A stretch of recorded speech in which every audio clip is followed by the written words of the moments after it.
Hey everybody, welcome back to another episode of Ask Bricksie. Episode 9, I think it is? Yeah, it is.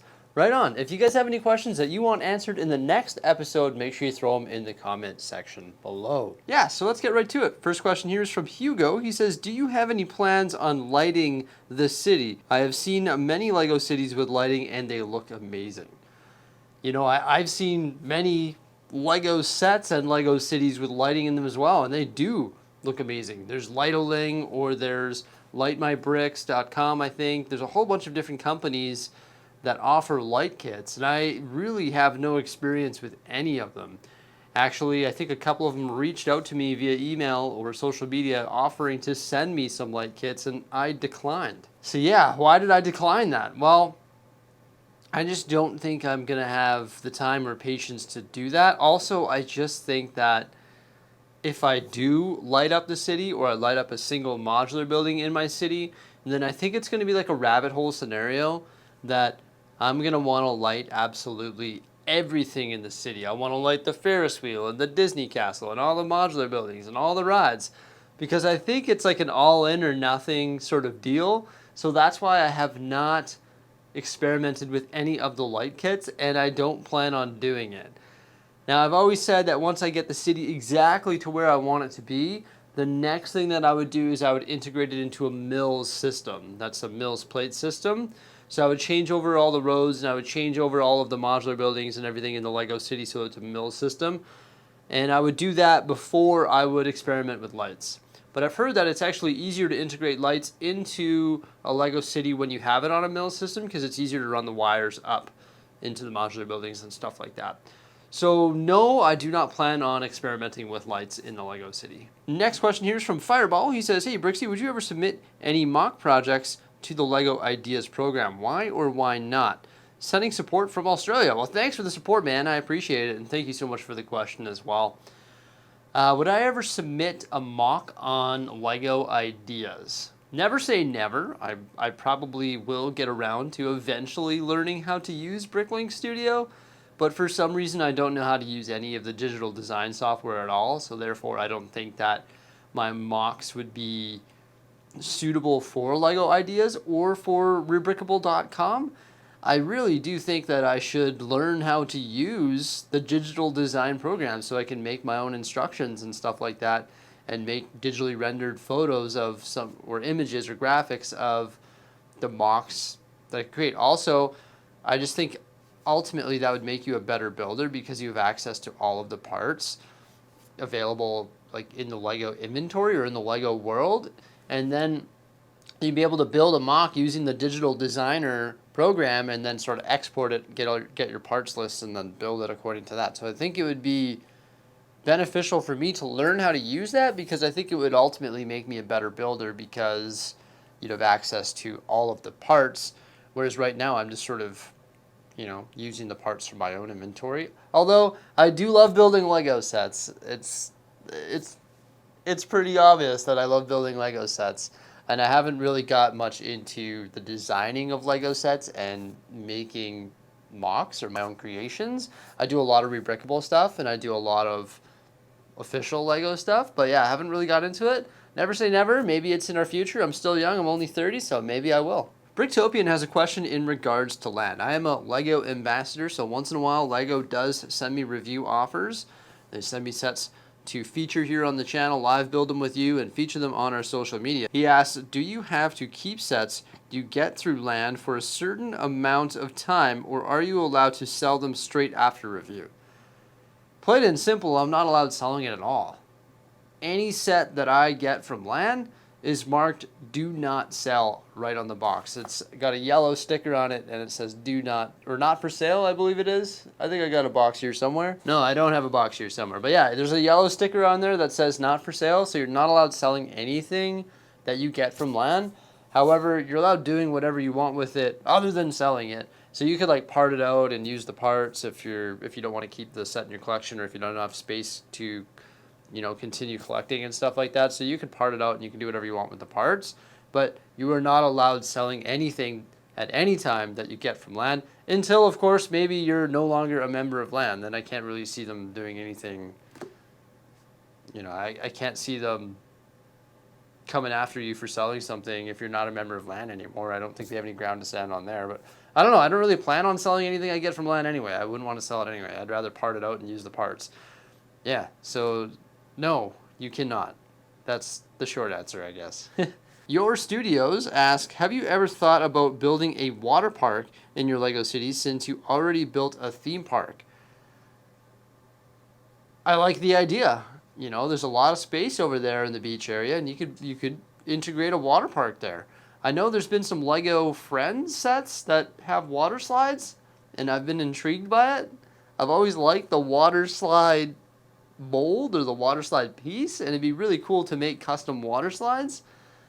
I've never really seen a custom LEGO water park. Maybe I better look one up online or something like that. I don't know. That'd be cool. I just don't know. I've never thought about it. Well, I have thought about it because I've seen the Friends set. I've never really put a plan in place to actually integrate a water park. Other than one time when I had the amusement park over here, it had Pirates of Barracuda Bay in it. It was like, whatever, in the center of the city. It had Pirates of Barracuda Bay there, and I thought I was going to build a water park off the Pirates of Barracuda Bay island, because when you take the ship away from it, you have like this island left over. So I think it would be cool to take that leftover bits and pieces from Pirates of Barracuda Bay Island and make that a water park. There's an idea. So yeah, you actually just sparked my memory. That one time I was thinking of doing that. I literally just thought of that on the spot. Yeah, I think it'd be really cool, and it'd be a neat thing to integrate into a theme park or into a beach area or something like that. Definitely a great idea. Can't say that it's in my plans for the near future, but you never know what the future holds here in the Bricksie LEGO room. Speaking of future and plans and expansion and making room for stuff like a water park, Brick Elders here has a question and or suggestion. He says, have you ever started looking into building a separate shed/building next to your house? You've already outgrown the basement, and if you're going to continue, you need a bigger space dedicated just for LEGO. Minimum 40 feet by 60 feet by 12 feet, shed/building with HVAC, yeah, mini split system, 12 separate electrical circuits, LED lighting, and metal interior walls, because drywall can just cost too much. I love the idea. The problem is my property right now doesn't have a big enough yard to accommodate something like that, but I love the idea. I love it. I would love to have a big off-site building. Not really off-site, but walk out your back door and there's a giant building there just for LEGO. I would love to have something like that, and I definitely have future plans that involve something like that. I've got a lot of goals for the Bricksie channel, and that's going to be its own video coming out in the near future. We're going to talk about short-term goals and mid to long-term goals that we have here for the Bricksie channel, and some of them involve a larger facility for our LEGO room and also for our YouTube channel. I've got a lot of plans in the works, and I'm already starting to work on implementing those plans, and it does involve something like that. It sounds like you've thought it through with all the different mechanical aspects and stuff like that. I haven't gotten that far, but I would love to do something like that. I think it would just be so cool to have one large rectangular space. Like, don't get me wrong, this room is really cool, but it's for some reason now I'm saying it's not big enough, but it's pretty big. But it's just a little bit of an odd shape. If it was one big rectangle like the shed that you're suggesting, it would be way better. Emmanuel asks, what is your favorite set? Well, I got a new favorite set. It's right here. It's the Titanic. Now, this is before Black Friday. I'm not sure when I'm going to issue this video, but there's a new AT-AT Walker coming out, which might even replace this as my favorite set. But prior to this, it was the LEGO Star Wars UCS Imperial Shuttle. Some members sent that to me when we hit 50,000 subscribers, and it just meant so much to me. It was like my white whale at the time. But this thing is so awesome. It's gigantic. I'm like posing with it like a fish or something. But yeah, this thing is such a sweet set.